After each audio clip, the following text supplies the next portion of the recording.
Magic in Mushoku Tensei is divided into 7 ranks: beginner, intermediate, advanced, saint, king, emperor, and god. But the real question is, how big is the gap between them? How strong is a saint-ranked mage? What separates a king from an emperor? And at what point does magic stop being a weapon and start becoming something that can reshape the world? In this video, we're breaking down all 7 magic ranks and using characters like Roxy, Sylphiette, and especially Rudeus to show what each level actually means in practice. Beginner magic is where every mage starts, but calling it weak is misleading. At this level, magic becomes practical. Basic healing can deal with cuts and minor injuries. Basic detoxification can handle many ordinary poisons. And in combat, a fast beginner spell can be more useful than a much stronger spell that takes too long to cast. That idea matters a lot in Mushoku Tensei because the series constantly rewards efficiency. Ghislaine's attitude toward magic is a good example. A fighter who can quickly use beginner or intermediate magic at the right moment may be much more dangerous than someone who stands still, chanting a powerful spell, while the enemy closes the distance. Beginner magic also carries a cultural meaning. When a student first succeeds in casting a beginner spell, there is a tradition that the teacher gives them a staff to mark the achievement. Rudeus is unusual because he could already use magic before Roxy officially began teaching him, so the moment did not happen in the usual way. She eventually made up for it with a small staff around his 5th birthday. It is a tiny detail, but it tells us something important about this world. Magic is not only a weapon, it is a craft with milestones, teachers, and traditions. Intermediate magic is the point where a mage becomes genuinely combat capable. For an adult, reaching this level is respectable. For a child, it is extraordinary. When Rudeus was still very young, even an intermediate spell was enough to convince his family that something about him was completely abnormal. And the power jump is easy to see. One of Rudy's early water spells was strong enough to damage part of his own house. Intermediate healing can deal with much more serious injuries, including broken bones. But the most important example is Stone Cannon. On paper, Stone Cannon is not one of the legendary spells of the world. It is an earth spell that creates and fires a projectile. Rudeus turns it into something else. Because he can cast without chanting, control the shape and speed of the projectile, compress it, spin it, and pour in huge amounts of mana, he can make one intermediate spell hit far above its official rank. This is the first place where Mushoku Tensei quietly tells us that spell rank and combat power are not the same thing. The spell has a rank. The caster determines what that rank actually means in a fight. Advanced magic is where a talented student starts becoming a professional mage. This is also around the highest level that normal commercial textbooks can take you. That point is important because from here on, advancement is no longer just about reading more books. An advanced ranked mage can already build a career around magic. Teaching noble children, serving an institution, working as a court mage, or supporting adventurers all become realistic possibilities. The spells also become much larger. Advanced attack magic often trades speed for scale, which makes it less convenient in a duel, but much more useful for controlling an area. Roxy's large-scale rain magic is a good example. It is not flashy because it kills an enemy. It is impressive because it can affect farmland and an entire community. Rudeus later uses large-scale rain for another practical purpose, helping extinguish a major fire. That is one of the things I like most about advanced magic. It is the point where magic stops being only combat ability and starts becoming infrastructure. Cliff and Sylphie also show how rare this level really is. Cliff reaches advanced proficiency in multiple areas at an unusually young age. Sylphie develops into an extremely versatile mage thanks to her early training and talent. And yet Rudeus is still an odd case even among prodigies.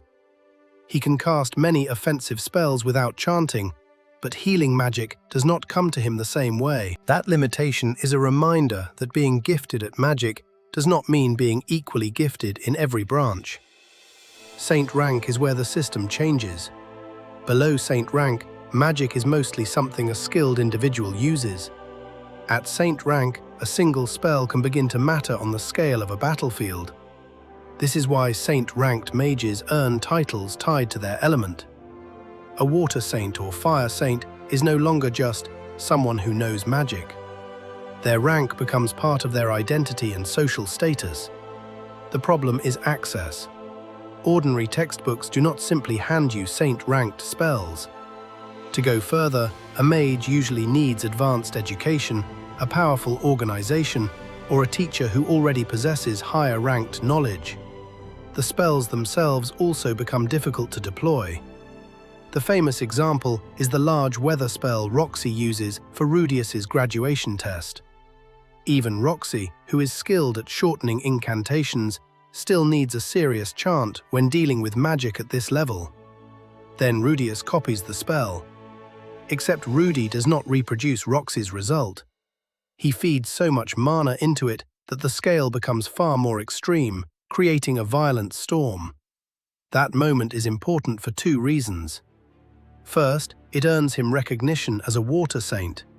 Second, it shows that rank is partly a certification of knowledge, while output is a separate question. Two people can know the same saint-ranked spell and produce very different results. King-ranked magic is where an individual mage starts feeling less like a soldier and more like a strategic asset. The scale is enormous, but there is also a subtle change in how higher magic works. A king-ranked spell is not always a completely new idea. Often, it is a more refined, compressed, combined, or far more demanding version of lower-ranked principles. The result is still terrifying. Stories from the Laplace War describe high-level mages influencing battles involving enormous armies. Even Rudeus himself is skeptical of some of the biggest numbers, but the point remains. Once you reach this rank, armies have to plan around you. Support magic becomes equally important. Powerful barriers can shut down both physical and magical options. We see how helpless Rudeus can become when trapped inside a barrier designed to interfere with his mana before he can form a spell. Higher healing also begins to deal with injuries that would normally end a fighter's career. And this is where Roxy becomes especially interesting. During her time in Chiron, she continues studying beyond Saint rank and eventually gains access to King-class water magic. Later, she passes one of those spells onto Rudeus, lightning. Rudeus does what Rudeus always does. He learns it, then modifies the concept into a more compact electrical attack that is faster and much more practical in direct combat. Once again, the ranking system gives Rudy knowledge. Rudy turns that knowledge into a weapon the ranking system was never designed to measure. Emperor rank is extremely rare. At this point, the biggest difference is not necessarily that the spell uses a completely new concept. It is how far that concept is pushed. More mana, more compression, more speed, more area, less time for the enemy to react. This is also the rank where Rudeus becomes very difficult to classify. Officially, he does not spend his life collecting grand magical titles. In actual combat, some of his spells reach output that characters inside the world compare to Emperor-class power. The clearest example is his maximized stone cannon against Bodyguardi. Remember, the foundation of the spell is still stone cannon, but Rudy compresses and accelerates it so violently that it tears apart Bodyguardi's immortal body. Bodyguardi himself treats the attack as something in the Emperor-class range. That is one of the funniest contradictions in Rudeus's character. He could theoretically chase an impressive title. Instead, he worries that advertising himself as an Emperor-ranked mage will attract exactly the kind of attention he does not want. And honestly, that may be one of the most sensible decisions he makes. Because at this level, Rank is not just prestige. It is a declaration to the world that you are dangerous. God-ranked magic is where the scale becomes almost absurd. The requirements are extreme: enormous mana, extraordinary control, long incantations, and in some cases, magical circles or external preparation. The result is not simply a bigger attack. God-ranked magic is described as something capable of altering terrain on a massive scale.